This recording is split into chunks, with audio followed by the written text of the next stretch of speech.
Thank you for coming and doing this.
Hello.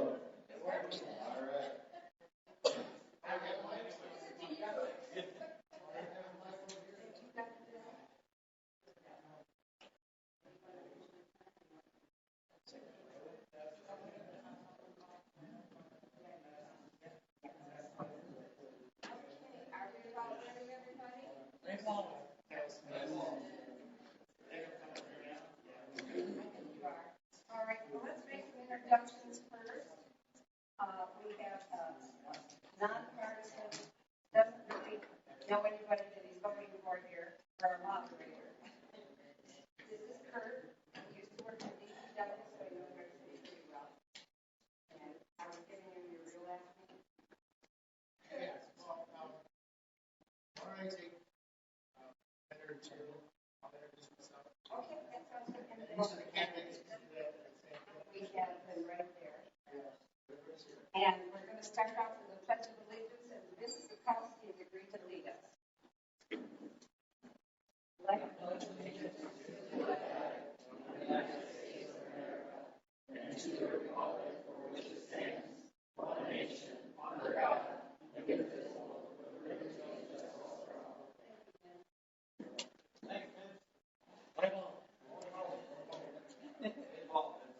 All right, thank you everybody for being here tonight.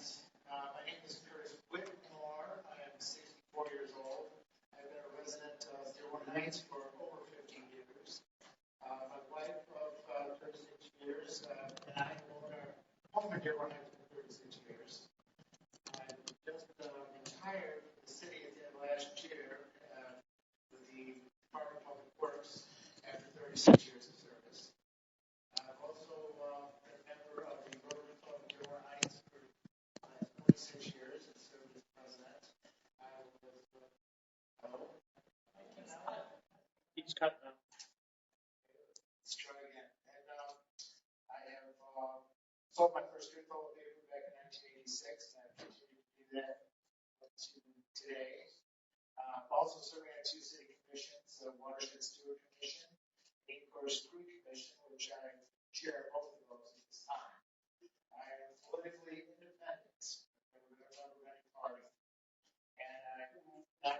to any of these candidates that you see here before me. But now I'll allow our candidates each to introduce themselves to everybody. Start right to left. This first round, I can go first. We'll switch it. That's fine. I'll go first. First and foremost, I would like to thank the South Florida Association for hosting us here today. It's very important to have forums like this where we bring out those candidates about the vision and expertise. So I look forward to having us.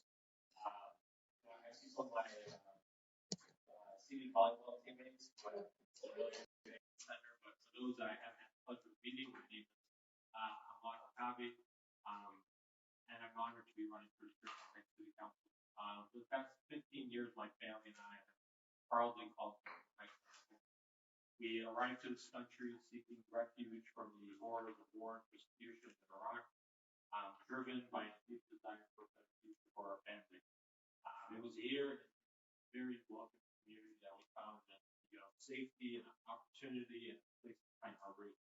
I attended middle school and high school here, played varsity soccer for our high school soccer team, went back to coach our team as well, and went on to the University of Michigan Dearborn, where I sought a bachelor's degree in sociology and political science. With over a decade of organizing and legislative experience, my journey has been defined by a commitment to public service and advocacy. I've dedicated the last decade of my life to understanding the intricacies of government and the legislative process, equipping me with a wealth of knowledge and expertise that I'm eager to bring to our city.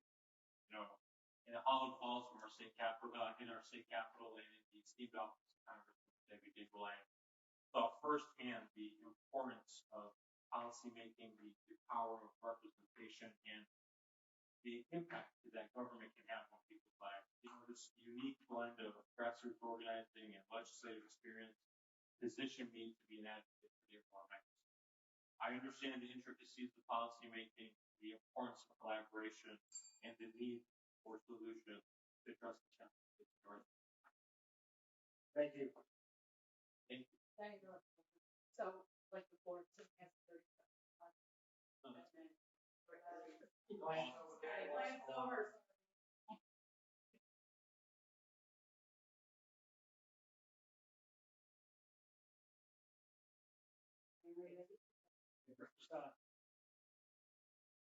Thank you. First and foremost, thank you for everybody that's actually here. Thank you guys for coming, for your engagement, and thank you to the South Dearborn Civic Association for having us again. My name is Hassan Saab, and I'm a candidate for Dearborn Heights City Council. I'm 37 years old. I'm an engineer. My beautiful wife is a corporate attorney. I've lived in the city for 11 years. We just built a home in the city 2 years ago. I've been involved with the city and the city council for years. I have not missed a meeting in 4 years. I go to every single council meeting. I see the ups and downs, see the issues in the city, the problems we have in the city. There's a lot of work that needs to be done. And I'm the current chairman of the Planning Commission in Dearborn Heights. We've changed a lot since I've sat on this commission. We've implemented every rule. We're trying to put limitations on things. We've gotten stricter on just passing anything in certain areas. We're in the final stages of the master plan of the Dearborn corridor. I'm very involved in the city. Our city's infrastructure is decades beyond its age. Our city services lack to any other city around us. Our senior centers are just obsolete. They're so outdated. And I can go on and on about me, but this isn't about me. This is about the city and the residents. And that's really about all I have to say. Thank you. All right. Thank you, Mr. Saab. And now we'll hear from Mr. And I moved to work for many big companies inside the United States and outside of the United States. especially on contract with the United States. We have a security clearance from the Defense Department, and I came to Dearborn Heights in 1992, and I bought my very first home in the United States in Dearborn Heights, which I consider home since 1992. Married with 6 kids, and I was blessed. My youngest daughter went to Harvard on full scholarship 2 weeks ago.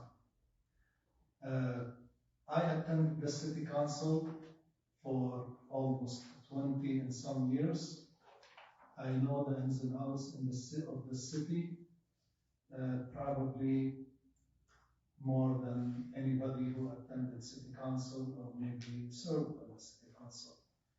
And I served as a treasurer, interim treasurer for 4 months. I was appointed by my colleagues, they trusted me, and they appointed me again to the city council, and I was appointed for the 3rd time last Tuesday to serve the rest of my friend Ray Muscat's time. And I hope I'll be one of your 3 choices in November 7th. Thank you. Go ahead, Denise Malinowski-Maxwell. Good evening, ladies and gentlemen. I want to take the time to thank everyone for coming out tonight in South Dearborn Heights for sponsoring this event. I apologize. I did not know about this event until the last minute, but I changed my plans to make it here tonight because I feel it is very important. I'm sure most of you know my name is Denise Malinowski-Maxwell, and I'm running for Dearborn Heights City Council. I am a lifelong resident of Dearborn Heights, and I have a lifetime of friends and family in the city. I may live in what is called the North End, but I have more family in the South End. Actually, I really don't even like using the term North and South. When I grew up, I used to always say my cousins lived at the other end of Dearborn Heights. And I like to think of us as one city united. I'm sure, as many of you know, I graduated from Crosswood High School. I'm a product of the Crosswood school system where I went to school from kindergarten until graduation. I also graduated from Medina University with a degree in business administration.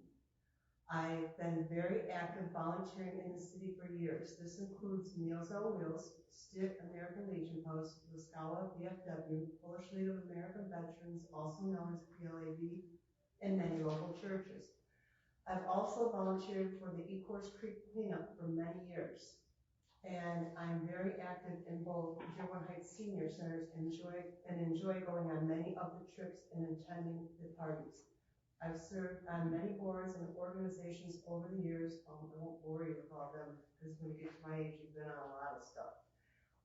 I've experienced a very successful career with AT&T where I started out as an operator and advanced myself to a project manager before I retired. I have a background in communication, marketing, and sales. Also, during my time at AT&T, I was a chief union steward for many years. My most recent experiences with Dearborn Heights. Like I said, I didn't know what the criteria was, so. Okay, Mo Beidun. Thank you so much, guys. I want to thank everybody for being here tonight. I want to thank the Civic Association for me setting this up. Thank you to our one and only Councilwoman Nancy Breyer for this today. A little bit about myself. I'm Mo Beidun. I'm the father of Ali Beidun and soon to be Medina Beidun. My wife is projected to give birth in the next 10 days, so we're excited for that. While we're also on the campaign trail.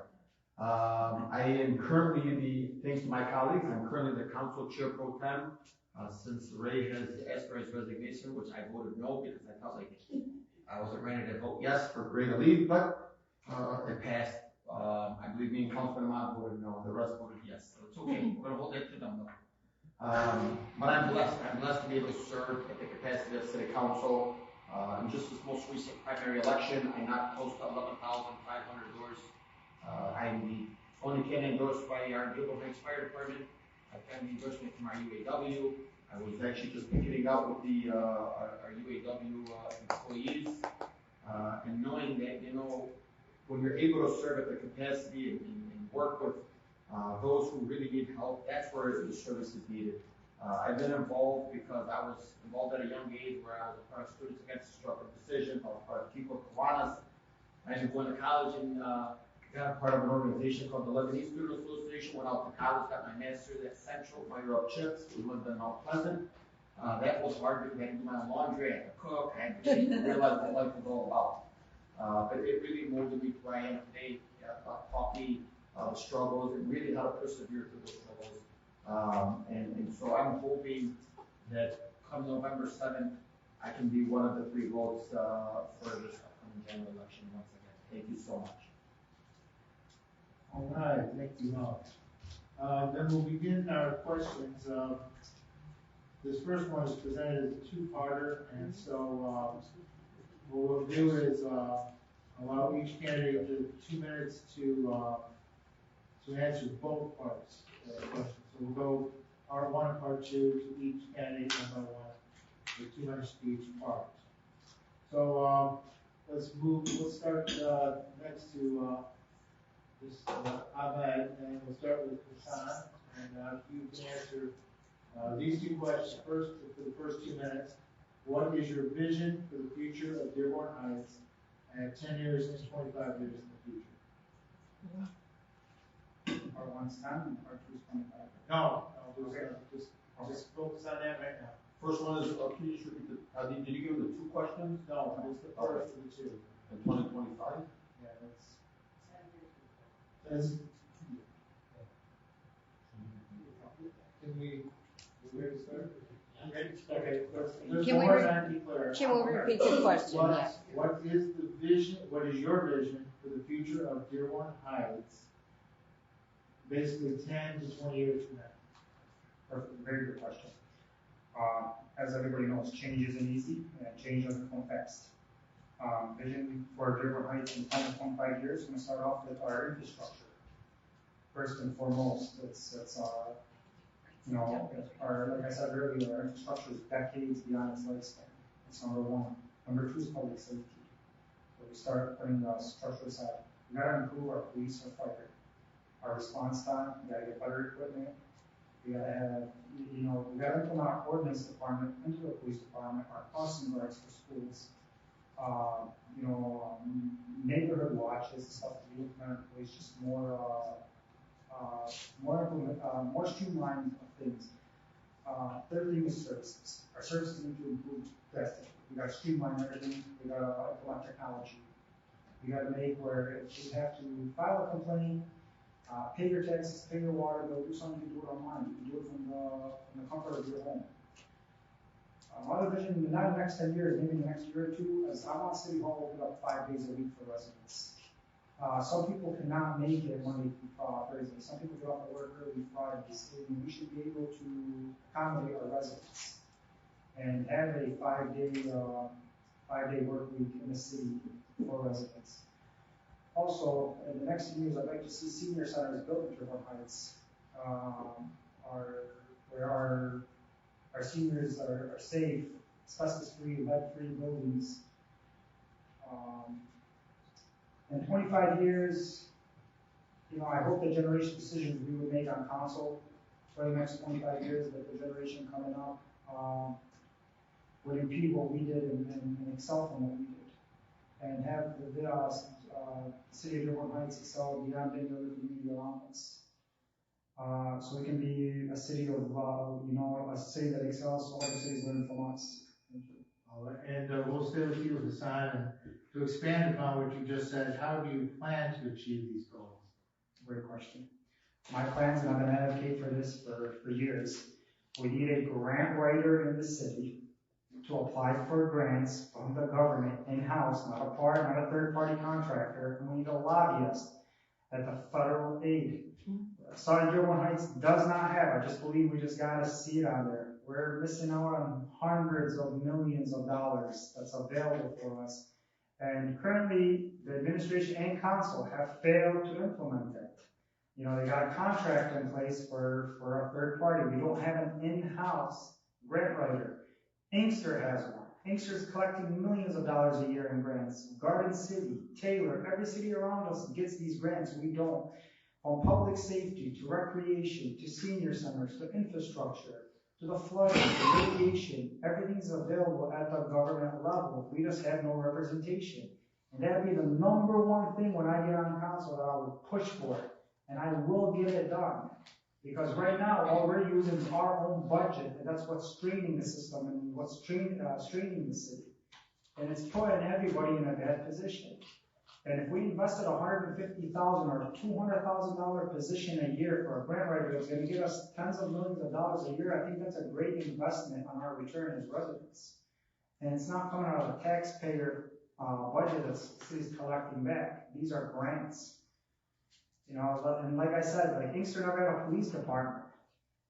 You know, their police department is excelling now. Look at their streets. Every street through their CSO project is getting fixed through grants. We're behind. Water meters, again, senior centers. I actually do this for a living. I built senior centers through the HUD programs, through grants. The latest one I built was in Canton, Michigan, off of Canton Center Road and Fort Road. Beautiful facility. 100% of it was paid through the Love Grant. Why can't we do it here? We have the properties. Thank you. All right. Thank you, Hassan. And now we'll move on to Zahir. Thank you. Zahir. And I'll repeat the questions for you. First one, for your first 2 minutes, is what is your vision for the future of Dearborn Heights, looking 10 years to 25 years in the future? Thank you for the question. Our city is an old city. It was established in 1963. Our infrastructure is really very old. I'm sorry. Some of the sewage are wooden pipes. We need to put the plans to bring our city to the future. We are still living behind the time we are in. We need basically to put the plans 5 years, 10 years, 15 years to start working little by little on the infrastructure in our city. We need to utilize the best technology possible. And again, I agree with Hassan. I have asked many times when I was on the council to hire a grant writer, because there are millions of dollars that can be used free from the federal government, from the state, to upgrade our parks, our senior citizens, our buildings. We just got $10 million from the state to build a new fire station. And there are still millions and millions outside. All what we need is for city council and the mayor, the administration, to work together, to have one heart, one mission, one vision for this city, so we can move it forward in the right direction to benefit everybody in the city. All right, thank you. And to expand on what you just said, how do you plan to achieve these goals? The biggest thing for the city council is to monitor the money. That's where the money is and how it is used and where it should be spent. We should have priorities in the city. We should have priorities for the infrastructure, for the roads, for the senior citizens and their needs. And for our kids, what we're going to have for them. Do we have parks? Do we have civic centers? Do we have sport arenas? Do we have swimming pools? All these things we have to plan for and improve a vision which is basically created with the city council and with the administration. And if I am on the city council, I will make sure that we plan for the next 5 and 10 years and we monitor every penny we spend, because that's where everything happens. If you don't monitor the money and you spend it, in a foolish way, you cannot accomplish anything. So it is the job of the city council to monitor the money, and that's what I'm planning on doing, to be fiscally responsible in knowing ahead of time where every dime going and why it is spent and what is the benefit to the general public from that money. All right, thank you very much. And on to Denise. Do you need to repeat on the questions? Or? Oh, go ahead. Okay, then we start with what is your vision for the future of Dearborn Heights, looking 10 to 25 years in the future? Okay, my mission is, first of all, I hate to repeat everybody, but our infrastructure is 60 years old, and it can't be corrected overnight. We do need to come up with some kind of plan to, along the way, bring it up to date, starting with the oldest parts of the city to the newer parts. Also to our parks, they're not being used for what they were built for.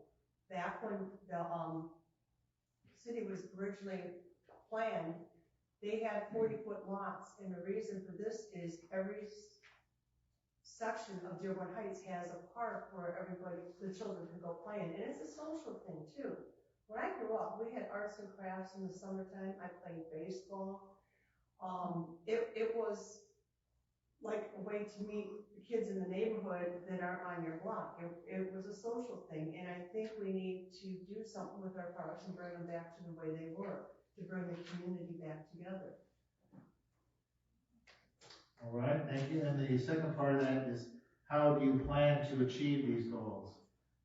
I do agree we need to apply for grants and research ways to spend these grants properly, what they're meant for, and not anything else. On council, I will ensure that if we have a grant, it will be spent only for what it was designated for and nothing else. Also, code enforcement, if done properly, we will have extra money. We don't enforce code like we should. There's money to be made there, even with the trash cans in the parking of the street on trash day. That's a reasonable there. It gives it extra money, and we can use that as a city. It's time to start collecting money that we should be. All right, and then the second part is, how do you plan to achieve these goals? I just answered that. Oh, I'm sorry. I'm sorry. She was like a job. 4 times. And then we'll move on to Mo, and then, so what is your vision for the future of Dearborn Heights? Curtis, thank you so much for that question, and, you know, I think, you know, most of the colleagues here that are running, you know, hit the hammer on the nail. Just want to be very clear that this budget, I and Councilman Ahmad both fought to have a grant writer and a lobbyist, but was turned down by the administration. So we asked to put it on there, and it was turned down. I think it's a no-brainer. There's so much money at the state level, at the federal level, at the county level that we can be lobbying for, but we don't have, and we can be writing for, but we don't have. So we're using our budget. I'd also like to see, in my opinion, is we're a growing community. When the AC just turned on, I thought it was a scat back. I have PTSD. and I want you to know, I think everybody in this room and in the city of Dearborn Heights hears it up and down the street. We need to see something of speed humps.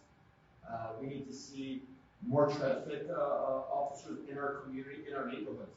You know, it's one thing to see them on Ford Road, it's a whole other thing that we're going to see them in our neighborhoods, where they're stopping on stop signs. I knew in Dearborn Heights growing up at 16 years old, my father gave me my license.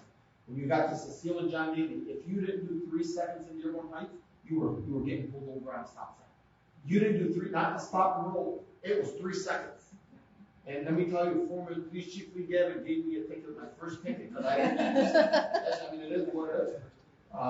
But so we're going to need to continue to invest in our police officers. We're going to continue to need to invest in our firefighters. But as a growing community, our police officers can't be at every single stop sign at every single corner. What do we do to help this growing community? We implement things like speed humps. We implement things like flashing lights. And one other thing that I want to see in the future of our community is seeing our parks rejuvenated. There should be a trail across all of our parks where families can able to walk and kind of exercise a little bit better. Maybe add a bike lane down on some of the roads, like John Daly or Annapolis or Monroe, whatever you. All right, there you want to stop with that question. Yeah, then how do you plan to achieve these goals? Great question. And you know, the mayor of Dearborn just did a phenomenal job, maybe because he's been a little bit more politically active than myself, but he left the state rep, Lansing, who was in the state legislature. He came to Dearborn, became the mayor, and then hosted a fundraiser for all the state reps and the legislators in the Senate, and he made the community come out and help raise the money. And that same year, Dearborn was a part of the budget for $70 million for new roads across the entire state. Why did Dearborn Heights not do that? Why aren't we thinking ahead? And really, that was just a very smart political move by the mayor of Dearborn. We need to become innovative. We need to start expanding, broadening our horizon, expanding our wings, and really investing in our city, and doing so, rejuvenating our parks, letting people say that, you know what, I want to move to Dearborn Heights. And everybody needs to remember, Dearborn Heights is a bedroom community. We don't have Ford. We don't have industrial. We have small communities. That's what we are. We've always been like that. So wanting to go rapidly and be able to fix all of our infrastructure, I'd be lying to you right now, as an elected official, sworn under oath, that we're going to fix all the infrastructure in the city of Dearborn Heights. It would be a complete lie. But what I do think we need to do is, we need to hold our legislators, our federal, state, and county levels accountable, figure out what we're going to do to Ecorse Creek. Because when the governor came here, the first thing that I told her was, are you going to help invest in the Ecorse Creek, or are you going to be like every other elected official and lie to us? And so where do we need to start? Figure out the Ecorse Creek, and you'll stop the flooding in the north and the south end. What do we do in the north end? Look, it's growing. We need to find ourselves to have more officers, maybe having, and again, I'm a big supporter of speed humps. It's working in Dearborn, it's working in Detroit, it's working in places. Are we waiting for another child to get run over and die before we do take advantage of this? We need to figure things out. It's unfortunate, it's growing. Not everybody likes speed humps, but it just might save another life. So let's do it before we lose another life. Thank you. Before we go on, could I let everybody know we do have coffee, we have hot water for tea, we've got cider, sugar-free, we have bananas that were brought by Mr. Saab. No, Mr. Zohar, I just helped bring them. Oh, all right. Mr. Zohar did it, and he helped. I brought bananas instead. That was a good thing, that was better for us than sugar. And then we also have water, that was also you, wasn't it? So you may thank him for tonight's Thank repast. you guys for hosting us. You're very welcome. And let me introduce the people who are on this committee that are here. We do have a quorum of 4. We have our president, Tanya Sterlini, vice president, Valentine Pepper, our secretary, Marge Green, and I'm the ex officio president who had about 10 years' worth, and I passed it on because I'm a And we do have 3 of our council people here, and we would do everything we could for you, but we don't have the money, so what we have, we will make it go as far as it will. You were the former president, weren't you? For 10 years. Fun fact, you're saved under Southwest Association, Civic Association. Yeah, I've been with them since 2012. Yeah, I've got probably, 11 years. So, but I've been in charge of 10. If we could return them to We'll the go back to question. the meeting. You forgot. Yes, we have to come back around to, Ahmed. Yes. The same question, but then can we read them again? Sure, go ahead. Okay, the first part was, what is your vision for the future of Dearborn Heights in the next 10 and 25 years?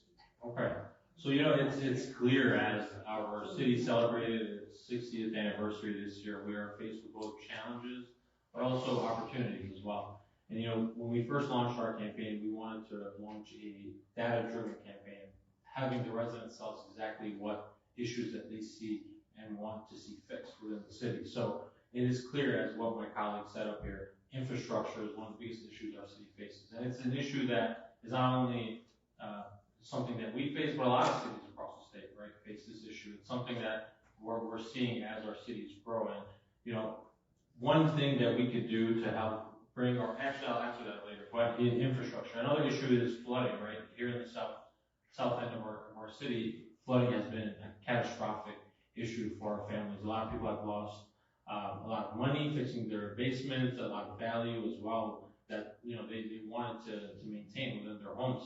And, we did receive some funding recently from the county, but that's not enough. We need to continue seeking more support from our state and federal government. And I was there, I saw how much money that we're leaving at the table. There's a lot of money that we're leaving at the table. We've helped a lot of different municipalities writing letters of support to the office of Congresswoman Dingell and helped them receive millions of dollars to help the certain project that they needed. We also have a big issue with not having a downtown area that our community can, enjoy. It's something that, a lot of our families go and spend their dollars elsewhere. Why aren't we investing in our own community? In the past we've had the Warren Ave be designated as a downtown district authority, but that was scrapped by the previous administration. That's something that we need to look into and see how we would be able to, revitalize that area, but not only there in Warren, but also here in Dearborn as well, because we need to have equitable investment on both sides of our city. which we're not seeing currently. And how do you plan to achieve these goals? So in regards to the downtown district authority, I think we need to increase our tax base. You know, we're capped. You know, my colleagues were saying, you know, it's a bedroom community. You know, we don't have industry like Dearborn does or Detroit. We don't have major industry, but if you look down, you know, down this street, you know, we have a lot of area where industry could come in, and we would be able to increase our tax base. But we're not seeking to bring in the different companies here or from across the country to help invest in our community. I also think, once again, I know everyone mentioned this, but a grant writer is crucial. We're leaving a lot of money at the table. You know, a lot of this money that we recently got for our fire department and other projects as well. But, you know, the other communities are getting millions of dollars, and, you know, this money is readily available if we know what problems we currently have and are identifying them and building out plans. Because when other cities are approaching us to request money, you know, they have full-fledged plans and a process as to how they want to achieve the certain project. So if we can identify these issues as a city, as a council, as an administration, we'd be better serving our residents when seeking this funding. Same thing with the, you know, this funding will help also our parks and recreation. You know, our senior centers have not been invested in for many years. I know recently we identified and found the money and approved the money to fix the bathrooms at the Ian Center. But, you know, how long did that take for that to happen? Same thing with the Berman Center. So, you know, there's a lot of money that we're leaving at the table that could really help our residents' quality of life as well. So I look forward to using every, you know, relationship that I've built at the federal and state level and really helping secure funding for our city. Thank you. All right, thank you. That's all of our candidates to the first set of questions. So we'll move on and we'll begin with Zohair on this next round of questions. And I'll read off the two questions, but we'll allow you to handle them separately. What experience do you have in local government? That's number one. And number two is, what inspired you to pursue a seat for the Dearborn Heights City Council? So you can give us 2 minutes on what experience do you have in local government. I know a lot of this has already been mentioned in their introductions, but not every candidate covered this information. So I think it's a vital question to be asked. We'll give everyone a chance to speak on that. Thank you for the question. Yeah. My experience was started actually with Dearborn. I have this jewelry business in Dearborn. And that's when I was interested in what's going on in our city, why our taxes are so high, and why lots of things were happening in Dearborn. But when I bought my house in Dearborn Heights, I was introduced to Mayor Campbell at the time.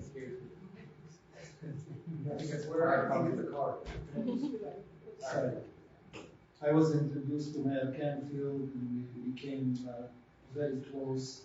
And I was introduced to all the city council members who are no longer on the council.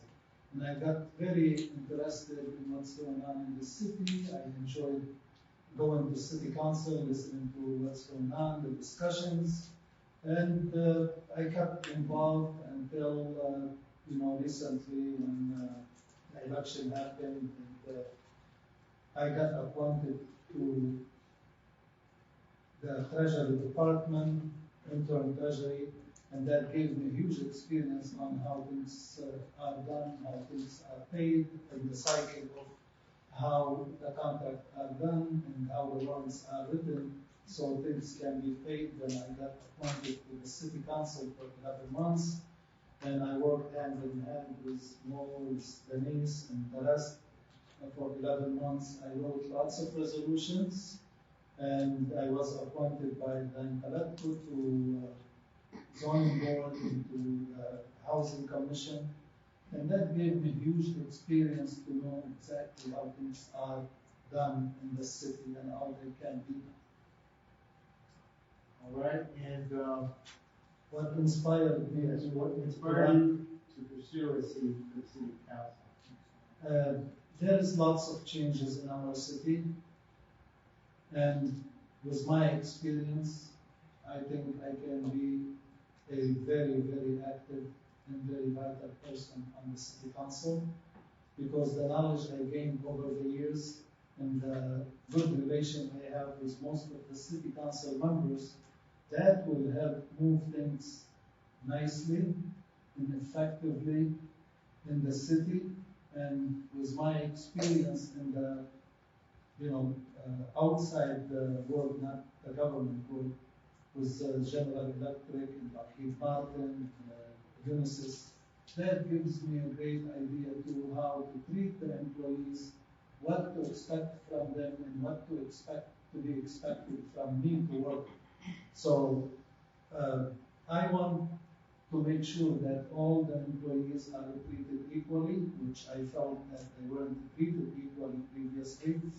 And I will make sure that if I am on the council elected in November, that everyone will get what they deserve, from the police to the fire to all the general government. And I really live in the city, it's my home, and I like to continue serving my community, like I serve the schools, like I serve my family and my kids. All right, thank you. And Denise, first question, what experience do you have in local government? Okay. My most recent experience is with the city of Dearborn Heights Council. I was actually council chair for years. The position for city council should not be taken lightly. It happens a lot. Yeah, what's up? Put it down on that. If you're plugged into it. It was a little bit. Better? Oh. Hello, All no. right, can I start over? Sure. Yeah, we're gonna start you over here. Go ahead. Okay, my most recent experience is with Dearborn Heights City Council. I was actually city council chair for years. The position for city council should not be taken lightly. A lot happens behind the scenes. Most people do not realize there is a lot of preparation work done to make the meeting happen. You need to know what you're reading when you look at the council agenda and make sure it follows the charter guidelines before you approve it. The council packet contains a lot of information, and sometimes we need to make a few calls and do some research to make sure everything is correct. The role of city council does not stop at the meetings. As some of you know, I personally have spoke to you or have been in your homes to help you with issues within the city when you felt there was nowhere else to turn.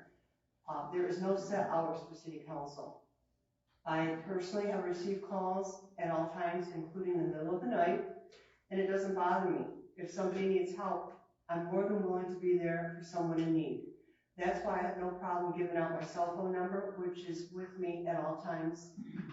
At this time, Dearborn Heights residents need someone with experience. All right, thank you. And what inspired you to pursue a seat for the Dearborn Heights City Council? Well, after having experience on it already once, I know what to expect. I decided to run because I love my city. I know how we once were, and I'd like to bring it back to the city my family moved to. It was clean, and people wanted to live here. Due to lack of proper maintenance, it's kind of gotten run down over the years, and I'd like to bring it back to the glory it once was. All right, thank you. And Mo. Thank you. Experience in local government. I'm going to tell you guys, I was 11 years old when I walked on for Irma Clark. Me and a bunch of my buddies got a phone call and said, you'll get paid $60 if you go knock on doors from 9 a.m. to 4 p.m. for Irma Clark. I had no idea who she was. But I knocked on doors for this lady, and I just read the pamphlet, and I kept turning it in. And then a year later, or maybe a couple of years later, there was Judge Wayganic in Dearborn said, "Yo, you want to make $60?" I said, "No, it's got to be a little more." So I got $100. My brother, 20 of my friends. I said, everybody's making $100. They were so intrigued how we were able to mobilize 20 people. But you're in ninth grade, you get offered $100. It's gonna last a long time. And so here I am, knocking on doors for Judge Wayganic. I have no idea who this guy is. He ended up losing 2 years later to Judge Cincinnati, who's our current judge. But that's where where I initially, where I learned my experience, and I guess I'd say canvassing. So here I am, 33 years old, canvassing for myself, and believe it or not, I enjoy it. I enjoyed every single day. Just right now for the general, I think my team and I were close around 60, 100 doors. We just finished 11,500. We're on pace to doubling what we did in the primary. And I think in the primary we started a little later. But my experience is that I'm hearing the residents. I'm meeting with residents. I'm looking at faces here, some that aren't even on the board, where I knocked on their door and they were like, "What are you doing here?" So I'm running for office. I want your support. And they couldn't believe that I was knocking on their door. But really the experience is learning that what residents are facing day in and day out. And when you're able to take that back to the chambers and say, our water bills are high, we're flooding. Just a quick fact, which is a little off topic. We have 7 inches of rain this year. We've seen very little bit of flooding this year. And I think that goes back to, we've just invested in our sewer systems where they're relining them. And I think cleaning them out may have helped out a little bit. Now, I'm not saying it stopped it, but it's definitely making a difference. And what inspired me? What inspired you, guys? It goes back to my freshman year of high school. I joined Kiko Kiwanis. And I met Marge Horvath and Ken Barron, I think his name was. Mm-hmm. Yep. And here I am, this little freshman, young kid, and we're doing, a secret, Santa, where we're raising money to help out people less fortunate, and we're helping out the veterans, and I'm thinking, wow, this is amazing. And then my sophomore year, I had become like the secretary or something. My junior year, I became the vice president. And my junior year, we raised money for Pastorama for a guy named Brian Colfage, who was in the Army and lost his arms and legs. And I said, we're going to raise this money, we're going to sell pasta, and all the money's going to go helping to his family. And we got the police officers and we got the firefighters to all get involved and hand out this and kind of spread the word. It got so big, we ended up raising $30,000 for Brian Colfage. I was a junior in high school. And I said, whoa. And I was just blown away by this, believe it or not. And as I got older, got into college, I stayed getting involved. And again, a lot of my friends also play sports. I was terrible at sports. It's just fun, but football, I wasn't good. I mean, wrestling, I got beat up all the time. It just wasn't for me. I didn't fit the script. But helping people, I fit the script because I enjoy it. And I think it also goes back to just guys loving and just love, to spread love. Things will turn out so much better if you can just spread love. And I think I do it, and I do it with enjoying it. Even when I'm in a bad mood, my wife's like, "How are you smiling?" Or "This just happened." And I say, "This is life. It's the beauty of life to spread love."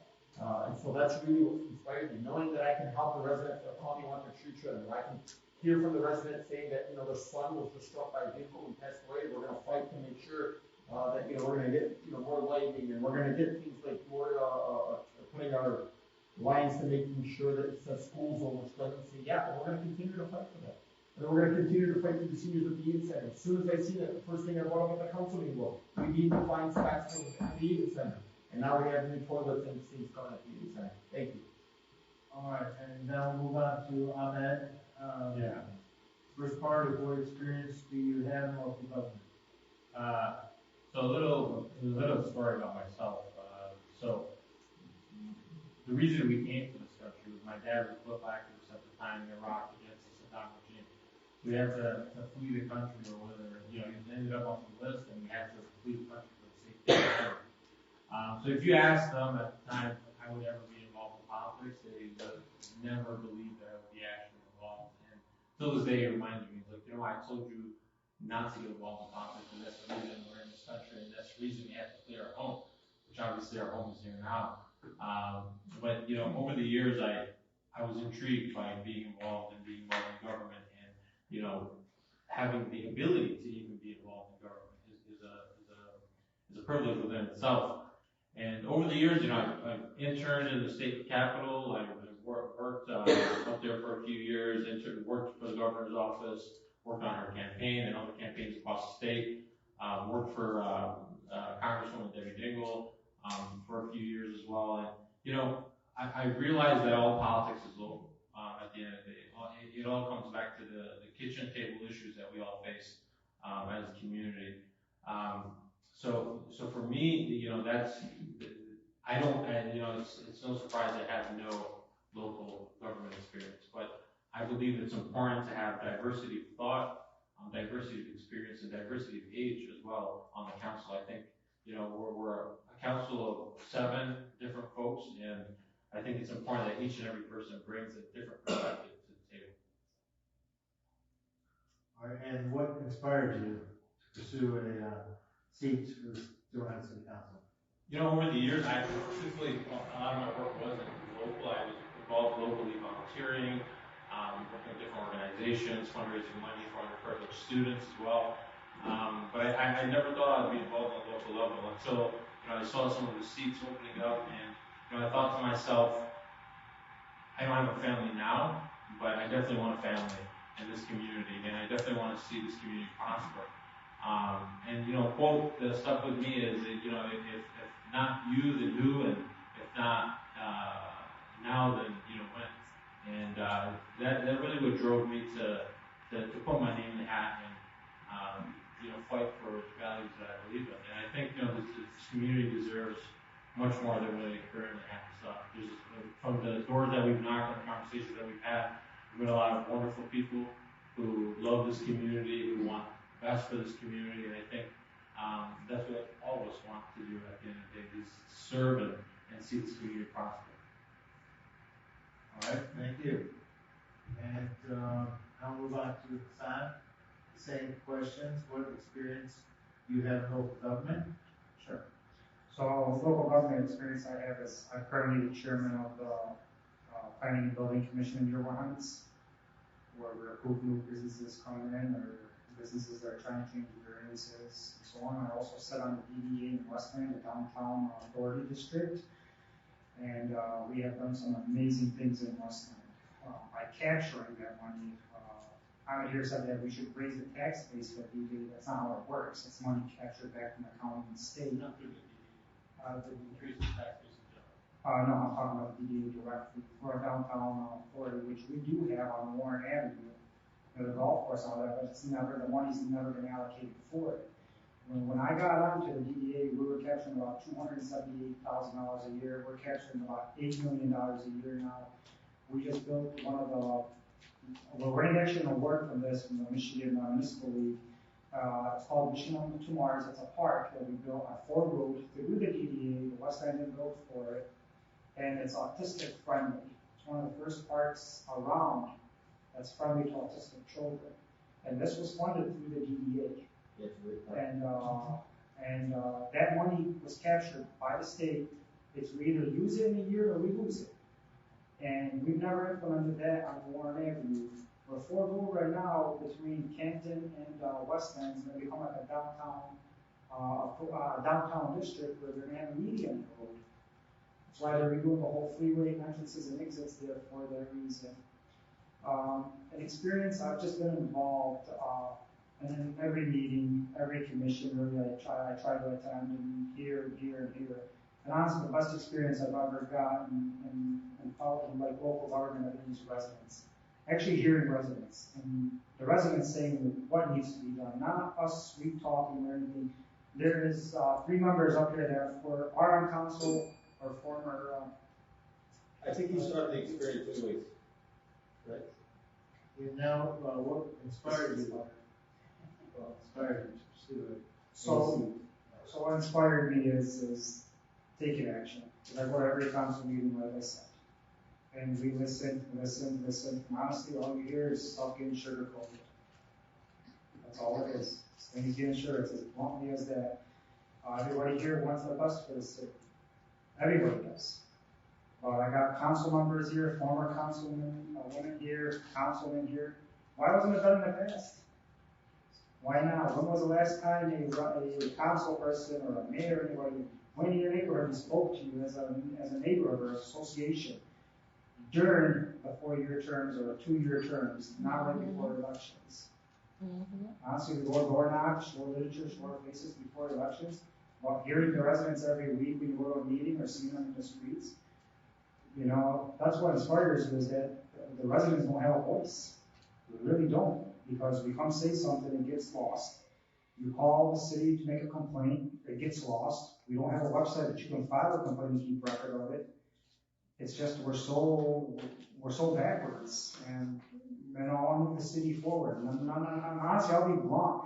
I'm not gonna be the friendliest guy on council. I'm gonna do what's best in the interest of the residents. Whether I hurt people's feelings or not, it's gonna be the best for the residents. I don't have an agenda, I don't have a political party, it's gonna be the best for the residents. And I'm not gonna be on council to make friends, unfortunately. I'll be on council to make tough decisions for the city. Thank you. Kurt, can I come in here and defend our area regarding recapturing? 5 was here in the Tifa district. Tim, Valentine, Bill, Gail, and myself. And it is a recapture of money that this area puts in taxes. It doesn't take away from what the city gets. But we've had with this Tifa board, which Tim is very much involved in, I believe you're currently president? Chairperson. We have had our sidewalks done. We have had lighting done, and it's all our own tax money. So this recapturing is a great thing. But honestly, I want to tell you one thing though, the sidewalk program, that's part of their gas tax. That should not be bought through TIF or the DDA. It should be paid for by the gas tax. Well, we help libraries too. What the sidewalk was done with the sidewalk that we paid.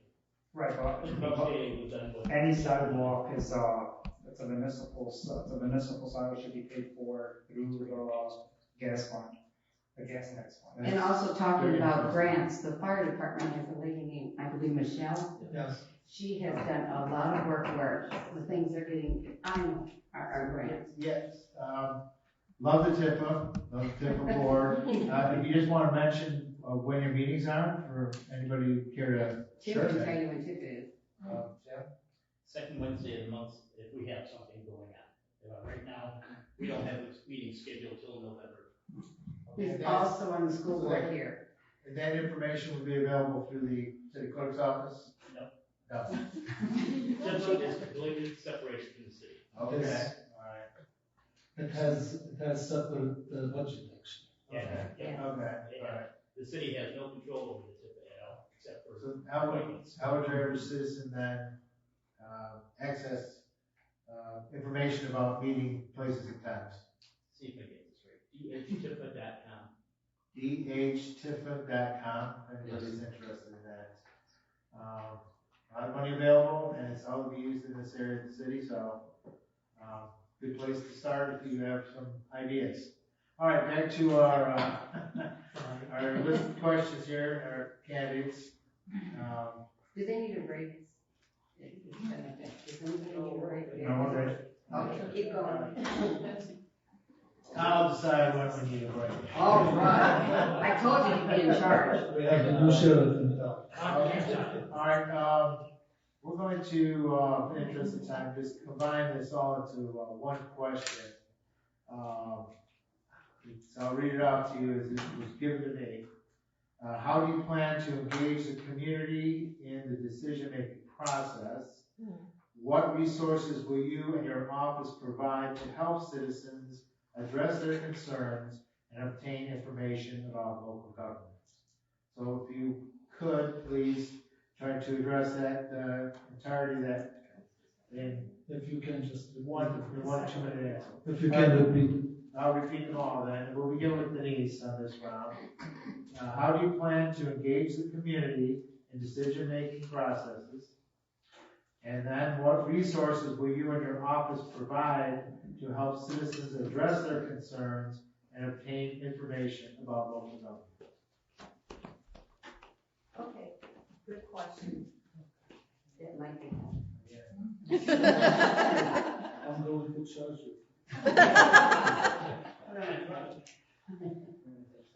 Okay, how do I plan to engage the community in the decision-making process? I think town hall meetings are a good idea to bring the public together and see what their concerns are as a whole. And then from there, decide, what the importance is of the different, what you have control of and what you don't, because you don't always have control on city council.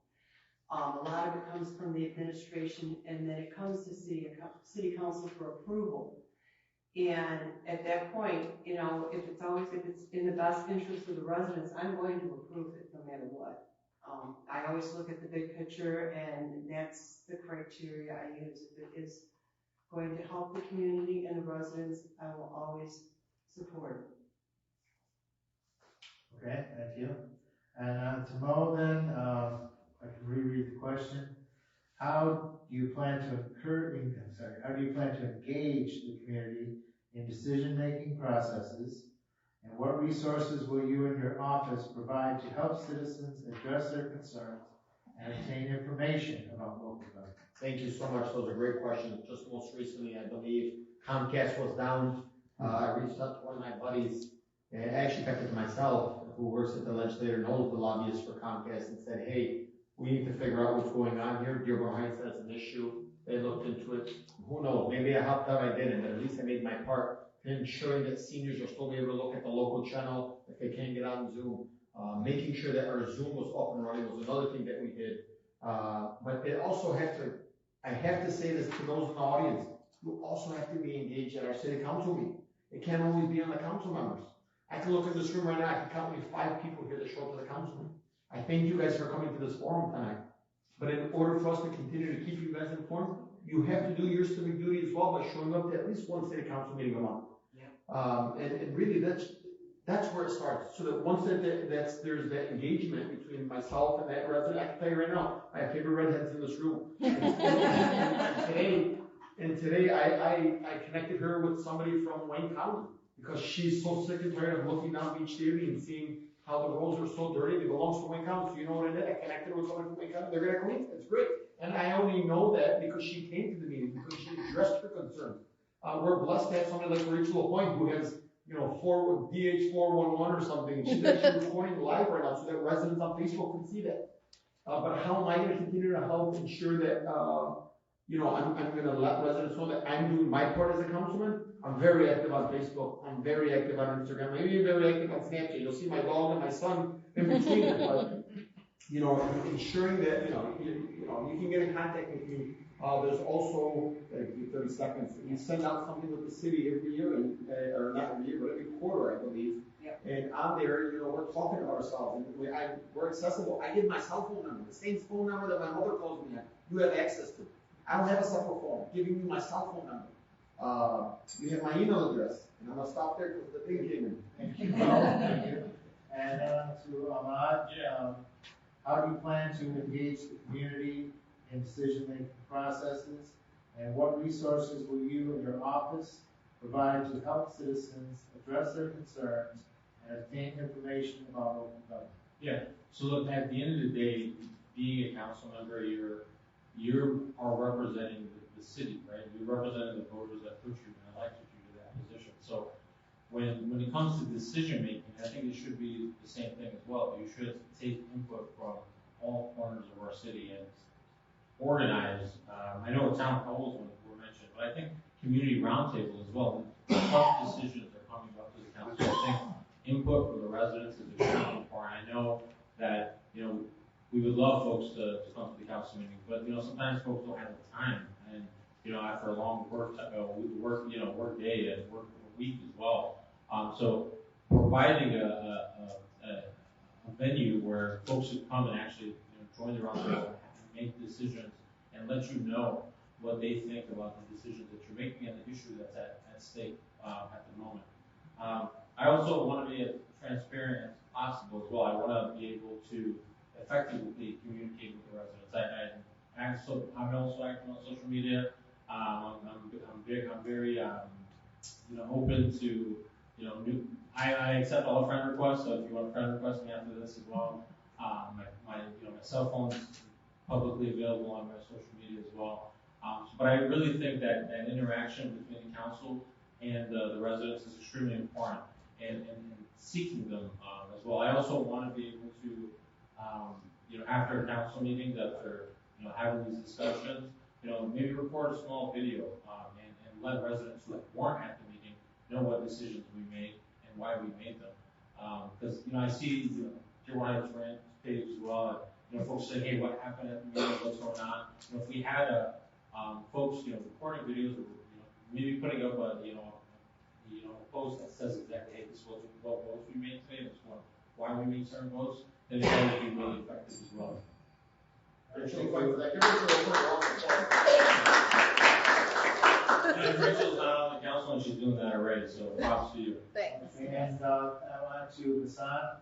How do you plan to engage the community in the decision-making processes, and what resources will you and your office provide to help citizens address their concerns and obtain information about local government? Sure, good question. One is whatever resolution is put in front of the table for that certain area, as a council person, you should go to that area and engage with residents in there, get their input. The resident does not come to you, reach out. You should do your duty to go out as a council person. You work for the residents. The residents don't work for us. If we're making a decision in a certain part of the city, that part of the city should engage. I should personally go there and engage with them. What do you think? What's your input? What's your goods and bads about it? You take that back to council, and you represent the residents out there. That's number one. Number two, social media. It's a great forum for engagement. Our website is, it lacks. We should be able to stream those council meetings live on our website, not only on TV. Zoom, again, and we have what's called text message blasting. If something does happen or need to get a hold of certain residents in a certain area, we can send a mass text message of a time of a meeting or a place to be there. We can also do phone banking. My number is available to anybody. That's the easiest number, and I'll put it on the record, and I'll put it on live. It's 313-500-5500. You can get a hold of me anytime. If I don't answer, send me a text or leave me a voicemail. The most important thing is engagement of residents also for the city council. I attend every city council meeting, like Councilman Moe said. We probably want to count maybe a good handful of people that I see there. Rachel, Vince, Angela, Margaret's there. You know, that council meeting should be full of all the issues we have in the city. And honestly, I'll be your voice on council. And like again, if there's any other way that we can help engage with residents, throw it our way. I mean, that's what we're here to do, is to listen. All right. Thank you. And next, Zohar. I'm going to start back. Lots of people don't know that the city council members do not have a huge budget. It's around 76 or 82,000, I believe, a year. We don't have a secretary. We do not have office. We only have a few dollars probably for education or for other things.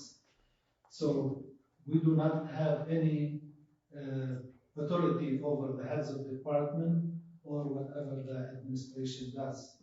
If anybody calls us, we can call. We can try to do the right thing for them.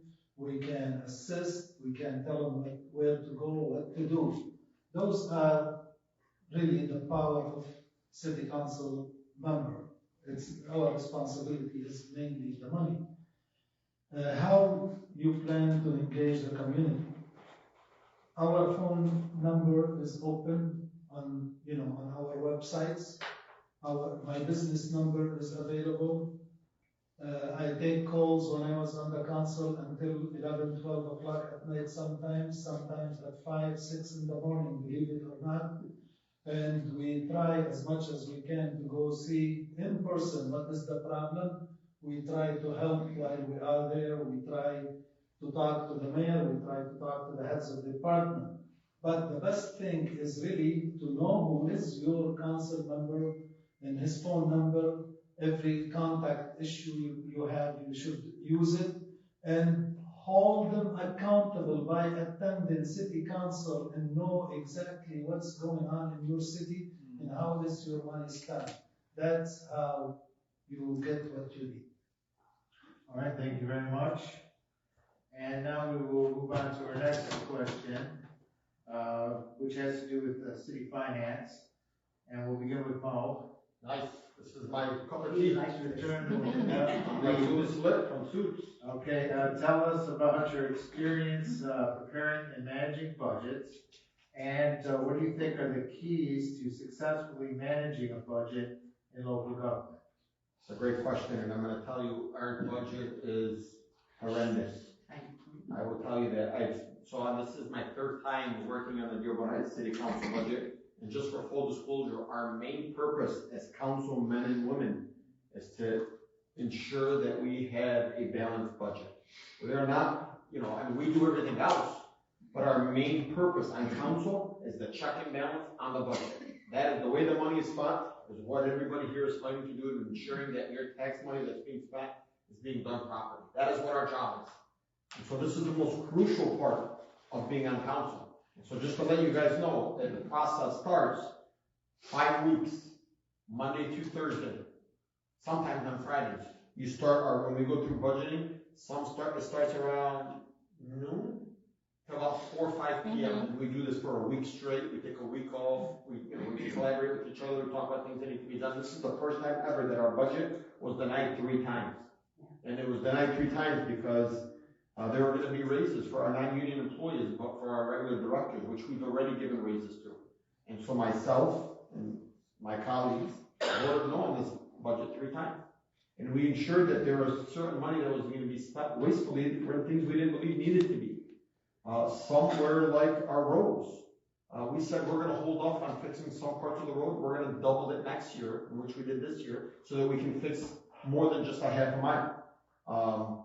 And understanding my experience in the budget, I can tell you that it's not just myself when I'm reading that budget. I'm asking all my colleagues. Nancy has gotten a call from me. Ray has gotten a call from me. Zohair, who's not even on council, has called me and said, you need to look at this line item. I'm looking at that line item and I'm addressing that in front of our council and our comptroller and our HR director. So that's the most crucial part of if they have that experience, I'm blessed to be able to have done it for the last 3 years. 4 years. Yeah. Thank you. I started on And we'll go over to Ahmad, and same question, which is, tell us about your experience preparing and managing budgets, and what do you think are the keys to successful managing a budget in local government? At the end of the day, as Mo was saying, the responsibility of the city council member is you have a fiduciary responsibility to the council. You are managing and overseeing the city budget and improvement as well. My experience comes from the federal side, where we were proposing line items for different projects and overseeing the federal budget. Obviously, the local budget was smaller. I personally have not worked with different like a municipality and on overseeing a municipal budget. However, I've worked on the federal budget. I've also worked on my nonprofit as well, ensuring that we maintain a sound budget and ensuring that we're not overspending as well. At the end of the day, it's also ensuring that our city is not bleeding in money in the meantime and looking towards the future and ensuring that we do have the resources available to make certain decisions as well. Sometimes it may look favorable to make a certain decision at the time being because folks are up in arms about it, or it's something that we see that we need to make at the moment. But it's also having that vision to see if this is a sound judgment for the future as well. So I look forward to working with the council on the budget, ensuring that that we're not overspending and that we're spending in the right places as well. Thank you, Ahmad. And then we'll move on to Hassan. Tell us about your experience preparing and managing budgets, and what do you think are the keys to successfully managing a budget in local government? Great question. So, first is I've never managed the whole city's budget, but I'll tell you is that we have managed the DDA budget, and we've expanded the DDA budget in West End that I sit on. One thing I learned is wasteful spending.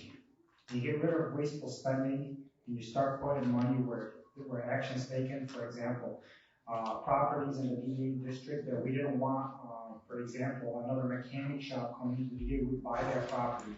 We'd sit on it, demolish it, and make it until somebody came in to purchase it at something that we want in the DDA. To put it so when you take wasteful spending away and you itemize your items, you know what you're spending money on, and what the critical items are, what the secondary items are, and not just pushing money back and forth. You know where your money is actually going. You see where your money is going.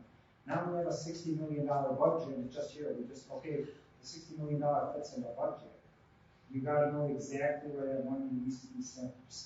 When we go back to the question that we were talking about before, is what are the issues in the city that the residents have concern about to put in that budget? Or what items aren't in that budget, major concerns? And everybody talks about infrastructure and flooding. Those are two very, very wide areas to speak of. And flooding, they can go to infrastructure, to piping, to creeks, to rivers. You gotta be detailed where you put your money. Every year that budget can change. Every year that budget can expand. every year that budget can go somewhere else. But the decisions we make on every year's budget would be for the future of the city, not just for any year, because if we change the street, we want that street to last 20 years, not be redoing it in 5 years. So not only we gotta look at our budget, we also gotta look at our contracts, and that money gets stuck into the budget. So that's how we will go with it. Thank you. All right, thank you. And now, Zahar. Okay, I want to explain to the residents here how the budget is basically established. By law, the mayor has to submit the budget by April 1st to the city council. He must listen to all the heads of the department and ask what they need for their departments, what's the projects, the salaries, all the demands which each department has, and he has to put them in the budget and submit it to the city council. The city council has to approve it by June 31st and give it to the state. So it's a long process, but the city council must look at every number, every expense, because this is just a projection forecast. It's not a solid, it's a fluid, numbers. They can change at any moment. Your revenue may not come as you forecasted, and your expenses might be more than what you receive. So the first thing is basically looking at every contract, at every expenditure, make sure you got the lowest bid for the job, you got a fixed price, you got not to exceed the price. And when you have a change orders, you need to know why that change order, why I'm paying this more money.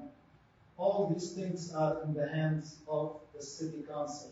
They need to look at every detail and see how much they have left in some account, if they need to move money from one account to another account so they can cover some checks written or some expenses. They have to be very conservative with every dime they spend. Thank you very much. And Councilor Denise, I'll repeat the question for you.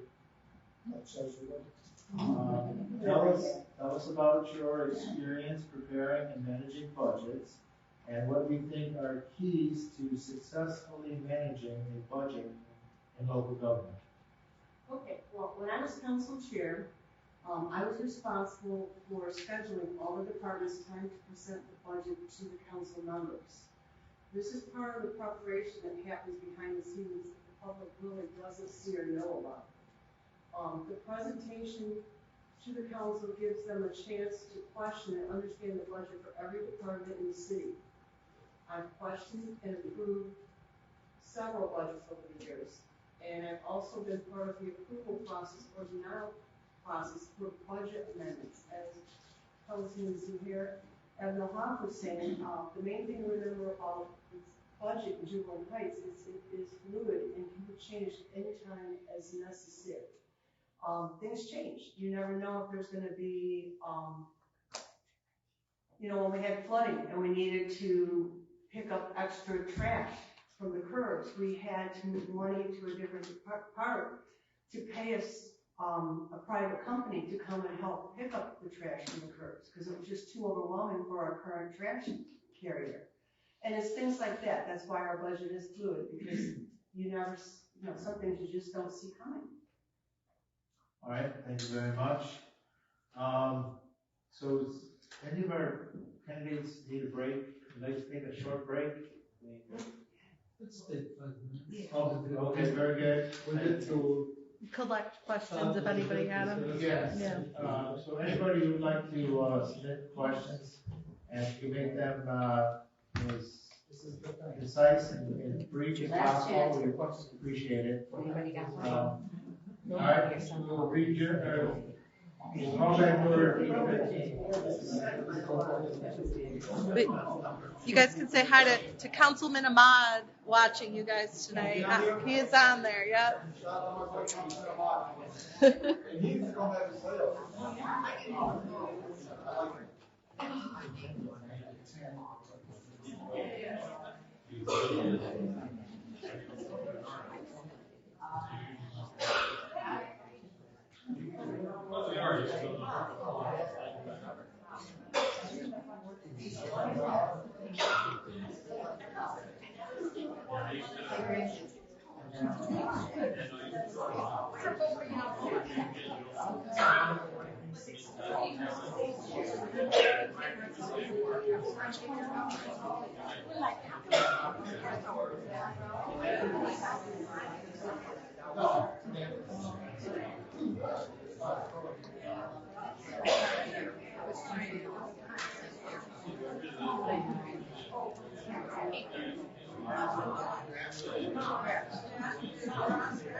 Rick,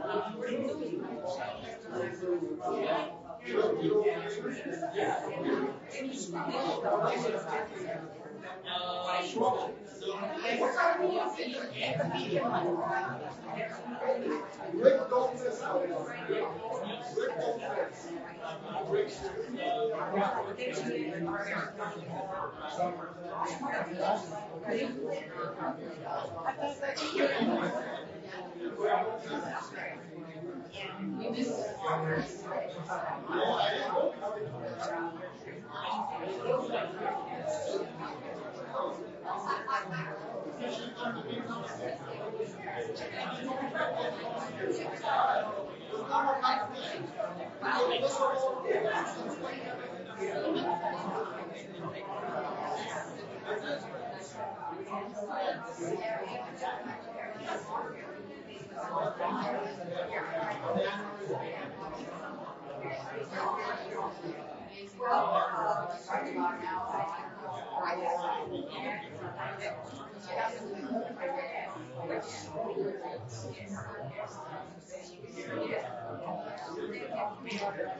I don't know how you're supposed to mute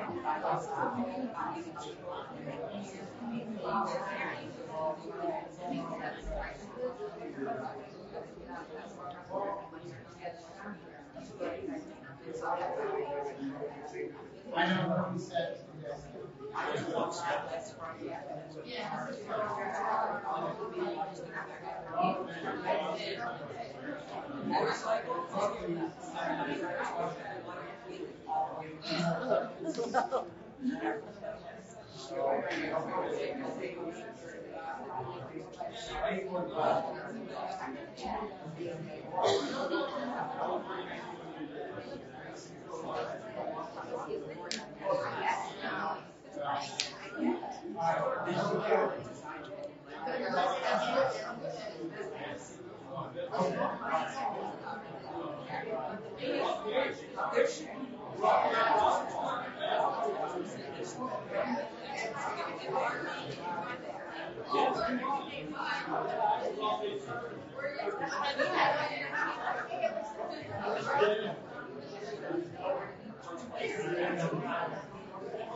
Whenever candidates, please, present their seats and the audience.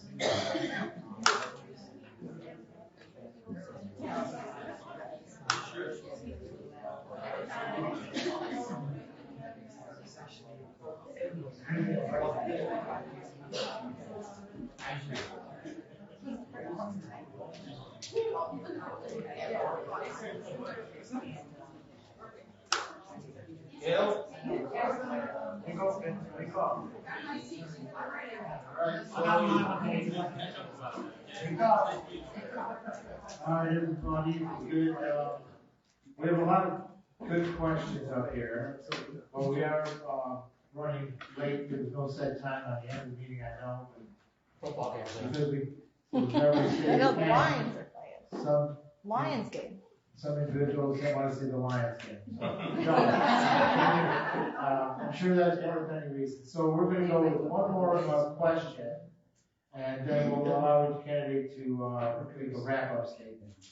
But the rest of these questions, we will give them to the your association, and perhaps they can compile them into something that they can deliver to the candidates in the near future. So they can review them all, Or email them to us and reply. and perhaps respond to them for you. So one of the big issues, there's several different ones on rental. And one calling it a rental crisis with high rents and unsafe properties. Another one is saying that rentals are disgusting, need more oversight of landlords. And one is an ordinance requiring landlords to provide lawn and snow removal, but actually the ordinances already require any property owner to do that. So that part's already covered. But on top of that, many of us homeowners here have received numerous calls from companies wanting to buy a property. You want to sell your house, you want to sell your house. And these companies are large investment firms. So instead of the stock and bonds and mutual funds, they're investing in properties. And in some places, the number of rental homes is just become outpacing the number of homeowners. And there are good tenants out there, I won't say they're not. There are good landlords, but overall, landlords and tenants do not maintain property as well as homeowners. So, if you could just... I would love to start off that question. Well, I'm actually, back to, Ahmad to begin that, round of questions. So if you would, 2 minutes? Definitely. Yeah, I think, this is also something that we've been hearing on the news very often. It's something that a lot of these investment companies, major investment companies like BlackRock and Vanguard are teaming up to buy a lot of these homes and rent them back out to families. And you know what? We don't want this here in Dearborn Heights. We want to maintain our communities. We want to maintain the safety of our communities, know who our neighbors are, knocking in South Dearborn Heights specifically, in this area, and, I see certain areas where everybody is so friendly, they know their neighbor, they know, who lives across the street, and that's what we want to maintain and continue seeing. So, we also need to ensure and hold, these homeowners accountable, when it comes to snow removal, when it comes to, tree trimming, not tree trimming, but like, maintaining their, weeds and whatnot when it comes to their homes, or the specific homes that they own. And then we also need to, it goes back to technologically advancing our city and staying on top of these issues, knowing, when somebody has made a violation, how often have we went back and checked with this person and ensure that they, actually did and clean up their yard or cut their grass? How often have we followed up? So, that's really where it stands. It stands on the city to ensure that, we know who exactly lives in this home, how many times has an ordinance officer came out to this home, and what is being done, or what fine is being issued to ensure that this doesn't happen again. So, I really want to make sure we keep our community safe, and not sell a lot of these homes to the outside investment companies that will not maintain our communities, that will not care who lives in this home. They just want to make sure that they make more money, and that's not what we want to do here. Okay, and before we move on, if you could just answer this one part. Yeah. Would you be in favor of an ordinance to limit the percentage of rental homes in any particular neighborhood or in the city overall? My realtor friends will probably hate this, but yes, I think that if it's legally allowed, put a certain cap, and not obviously something outrageous, but it's getting to a point where it is becoming outrageous, right? You're seeing neighborhoods being bought out and different families moving in and out, and you not knowing what's going on. Different, homes having 5, 6 cars in front of them. So yes, it would be good, but it also needs to be to a certain capacity, right? We need to maintain a flow of market and make sure there are homes available for certain families who can't afford to buy a home outright, but want to maintain living in this community. All right, thank you very much, and we'll move on then to Hassan with the same question. So for that last question you asked, under the Fair Housing Act, I think it's actually against the law to discriminate if people want to rent or not. That's one. But the way behind it is, and I'll answer, fees. When somebody gets a ticket, and the ticket is $400 or $500 and you have them in their pockets, they're going to cut the lawn. They're going to pull their trash cans back. Ordinance is important. Our ordinance department has 4 officers. Can't cover 4 officers. Can't happen. Number 1 is fees. Number 2, streamlining complaints online. If you have a neighbor that's a tenant, they're not taking care of their property, you should have to call and beg the city. You file a complaint online, and you track that complaint to where it's at. If they got a ticket, if they got a violation, if they're in court, be able to streamline it. And to get companies in here to buy rentals, I'm not against. Hear me out. They're going to invest in these properties, great. But if you're just coming in to make profit and be a nuisance to the resident, as someone on council, I will not stand for that. I'm a landlord myself, not in Dearborn Heights. But I take pride in my properties. I go by my properties every single month. If the grass isn't cut, I send a grass contractor out there to cut, and I hit them triple the price of what I paid for it to make sure the tenant's going to cut the lawn or clean the snow. That's how it's supposed to be. You're supposed to hold landlords to a higher standard. How you do that? Fees. And if they're not doing it, we get a bond pulled by them. Put a bond in escrow. You hit them with a bond, $2,500 bond, because if they violate that bond, they're not able to get a bond. That means they can't put that rental out there. There's so many ways through the system that you can do, but the problem is we gotta implement all these ordinances. We gotta execute and actually enforce our ordinances. The problem is right now, they're not, I walk, I door knock every single day. Some of the lawns are foot high. And I asked neighbors, oh, it's a rental. That's not right. I actually passed by one of the nicest houses today. I do. One of the nicest houses today, honestly, in Dearborn Heights in the South End, on Kingston Street. Met the guy, walked in his house. He told me, come on, I want to show you something. Took me in his garage. What I've seen around his house is disturbing. And it's actually more disturbing than our ordinance. He showed me logs that has never done nothing. Yep. I was gonna just a sentence. Okay, and, Mr. Zahir. Thank you. Actually, we have close to 2,400 rental properties in the city of Dearborn Heights, approximately. I believe the ordinance department are short-handed. I asked the director of the department how many he's short. He said 4. The administration allowed, and the city council, I believe, allowed 2 more to be hired. We need to be very strict. We need to go on the weekends. We close the city on Friday, Saturday, and Sunday. Most of the violations happen normally on those days. We need to follow up. We need to talk to the judges that they don't let them walk out and say, thank you, go do it. I agree with Hassan that there must be hefty fines for all those people, especially they do not live in the city, most of those. They just bought those houses, those properties when the property tanked in 2008 to 2011. One person walked to the Treasury Department one time and he was complaining that he was hit with extra money because he was late one day to pay his taxes. I asked the girl how much she's complaining about. She said $120. I said, how many property he has? Guess what? 22 property rentals. And he was asking to waive the $120.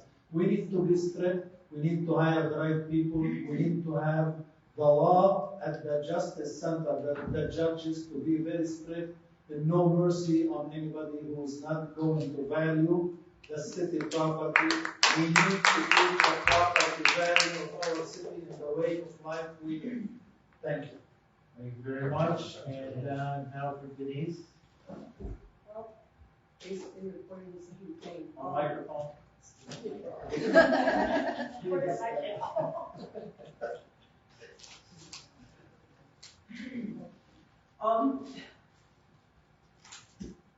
As far as the rental properties go, we need to make sure we enforce the rental inspections on a regular basis. People who are switching tenants without having the inspections done in between.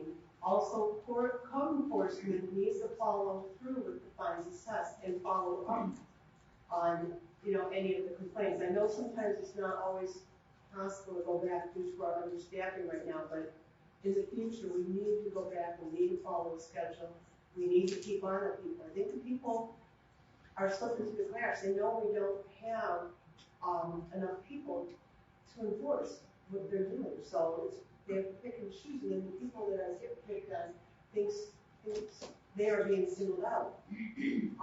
Also, too, as far as limiting rental, once again, you can't do it. And also, if you even try to, when you talk to enforcers, people will always find a way around that. There's always a way around something, and they always figure it out. So. Thank you, and Mo. Thank you so much. I think everybody kind of spot on this question. But I think that our city itself needs to enforce some type of resolution that every landlord, with or without having fees or not, every single landlord needs to have an escrow account. It needs to be renewal COs yearly. And with that escrow account, it makes sure that the residents are getting their grass cut and their snow is being plowed. And you do that by implementing, new restrictions. And you know what's going to happen when you have these strong restrictions in the city of Dearborn? Nah, I don't want to invest in Dearborn Heights. Let me go to Pavement. Let me go to Westland. Let me go to Dearborn. Dearborn Heights is it's too hectic. And so, yeah, you can tell people you can't buy in Dearborn Heights, but if you made it very strong and hard and tough on our landlords, you know what's going to happen? When you're knocking on doors, the residents are going to say, go, look at that grass. Go look at this neighbor. They've never cleaned us. There's rodents in there. And it's the truth, that's happening in our city. My next door neighbor was a renter, and I'll tell you, I gave him a piece of my mind. I have a 2-year-old son at home, and I didn't like the things that they were doing. I didn't want to hear the loud music. I didn't want to smell the stuff they're smoking. I didn't want my son to see that. I don't want that. Oh, I made a talk on them, and you know what? They're not there. So you know what I told that landlord? I promise you, the next person that comes in here is going to have an issue again, unless they're, you know, a family-oriented family. That's what I wanted. And, you know, luckily we're blessed. I got these great new family, the renters, but they do a great job. He cuts the grass often, and he does the work. That's all I got. Thank you. All right, thank you very much. So we will go through all the candidates one last time for them to do a basic wrap-up to the evening, and we'll start with Hassan. Again, thank you all for coming out. 2 minutes. Thank you.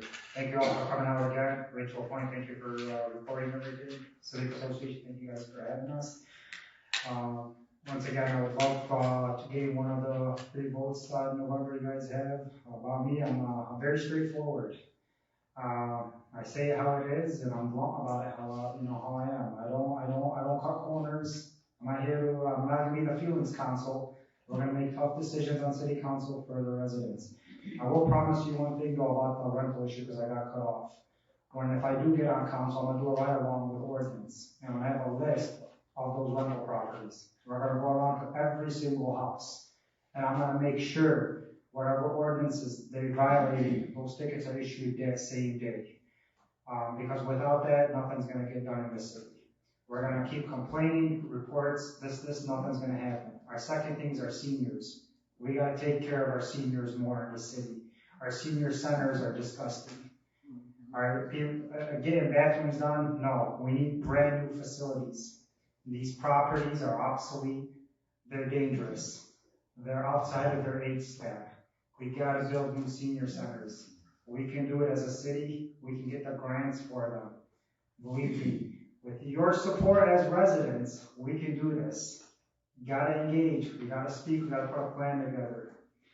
And again, with my closing arguments, I'm just a Dearborn Heights resident. I don't own a business in the city, I have no rentals in the city, I have no party I'm for or with or agenda. I'm here a resident. A win for me is a win for you folks. And I always have your best interests. And again, I gave out my number once, and if you want it again, I'll gladly give it to you.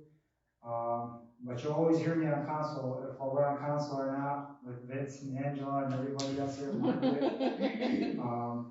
I really hope after November, the future for Dearborn Heights will be much better. Thank you. All right, thank you. And Phil Hurd. Thank you.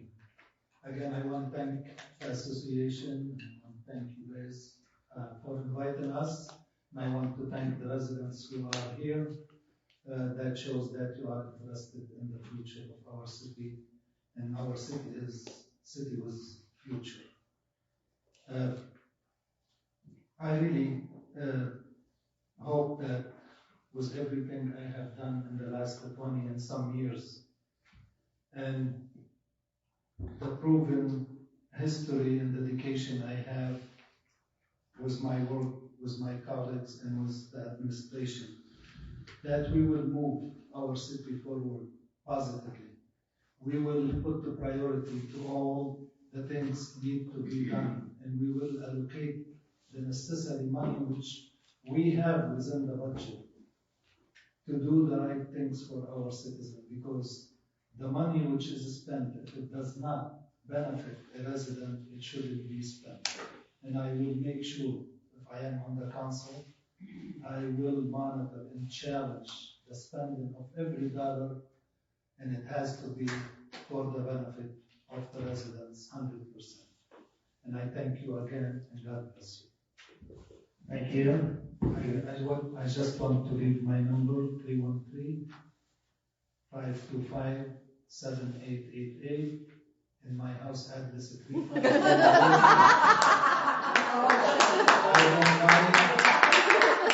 I don't mind, believe me, if you knock on my door after 6 o'clock to 9 o'clock every day, I'll be happy to have a cup of coffee with any one of you. And I apologize that I haven't been knocking on doors because I have business, I have bills, and that does not allow me lots of time. So I apologize to you guys. Thank you very much. And Denise? Microphone. Thank you. I'd like to thank Rachel LaPointe, of course, for filming this today, and the association, the news, and the residents who took time out of their evening and possibly away from the game to come here tonight and see us. I'm sorry about that. I'll make it quick. Again, my name is Denise Milanowski Maxwell. My email is also Denise Milanowski Maxwell @gmail.com. My phone number is 810-542-2005, and don't hesitate to call because I'm used to it. And my phone doesn't get turned off at night. It's on all the time. I got in that habit when my parents were ill, and I had to be accessible all night long, and now my children, so I just, they don't live at home anymore, so you gotta make yourself accessible. As a past city council chair, I bring to you my experience and knowledge of how the council is run. So tonight, I ask for your support, and thank you again for coming. All right, thank you, and Mo? Thank you guys so much. Thank you everybody for coming. Curtis, thank you so much for doing a phenomenal job today. Thank you to the board. Just remember, you're able to go out and vote, and I'm gonna call it November 7th.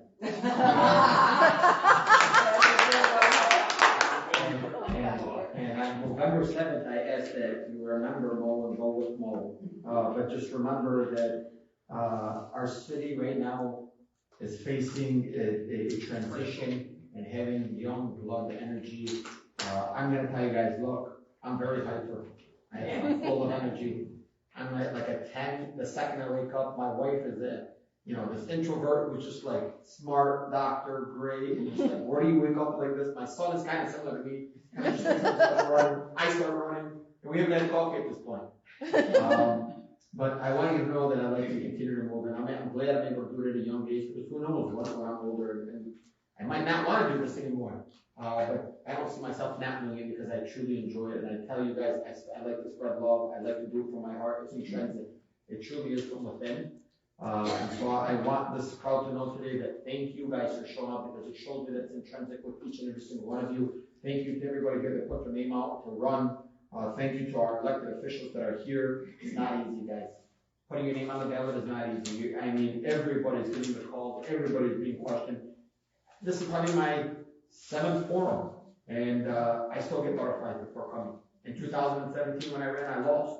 People said, well, what are you going to do now? I went out, I worked, I ran, I got appointed, I re-ran, I'm running again, and I'm going to continue to do the good fight because I care and because I love. And I think that's what every single person here today is. They all love, they all care, and that's why we're all doing it. There's nothing against anybody in this room here today that's running. We are asking for your support. Make the best decision. 313-641-0100 is my cell phone number. And gowithmo.co is my website. Thank you very much, and then Ahmad. Awesome. I want to thank the South Dearborn Heights Civic Association once again for hosting this forum. Rachel LaPointe for spending hours in there making sure we're on DH 411, and Sue for being here as well to report on this. Now more than ever, I think we need leaders who can bridge the divide, foster unity, and channel the collective energy of our community. I'm not here to, say that I have all the answers or that I hold the key to the city's success, but I offer myself as a collaborator, an independent voice, and someone who's willing to work closely with both the administration and the council to work on the issues that are community. I'm committed to being a voice for the residents of Dearborn Heights and working tirelessly to bring about positive change. I want to thank you all for having me today, and I really look forward to serving our city. Thank you. All right.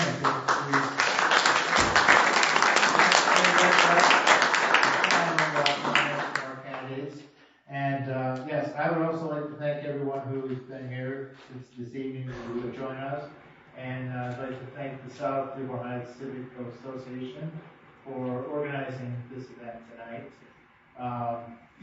Over all the years of all the things I've been involved with, this is something I've never done, and I've enjoyed it. So, everybody's got a question. They want to know the truth. I'm not running for office. No. the truth is, are you first or second cousin to Governor Whitman? Oh, there's a spelling difference there. Okay. Whitmer, M-E-R at the end, and Whitmore is M-O-R-E. But there could be some ancestral. Yeah, like they do the spell B-A-Y, B-E-Y, B-B-I, B-E-I. Who knows? We're all So we related know somehow. I think that here is willing to give water and bananas Okay, to people. I put some bags there. One last thing, for the TIFA board. It's TIFA-DH.com. TIFADH.com. So you flipped it last time. Yeah. That's okay. I'm just saying. Oh, that makes Tim, sense.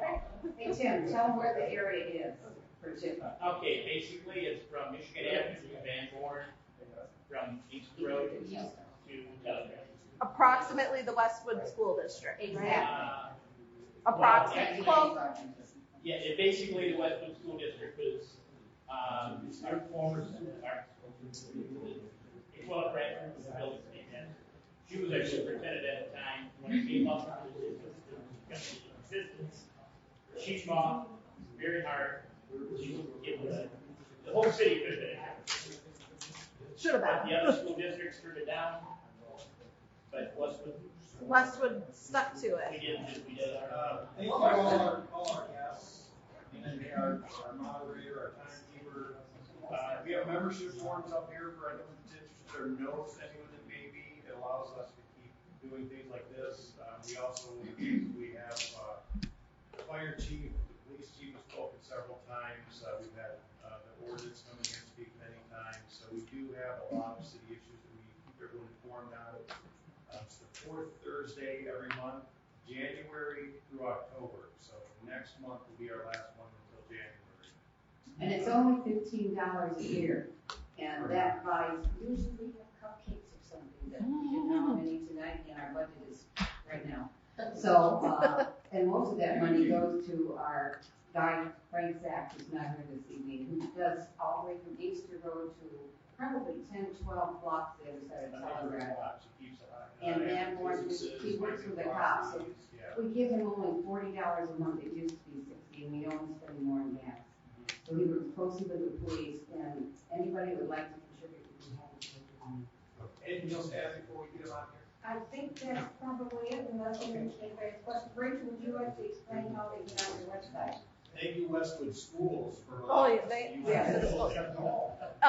I mean, so if anyone's interested in following the Facebook page that I stream on, I know most of you guys should be familiar with the old 411 phone number, right?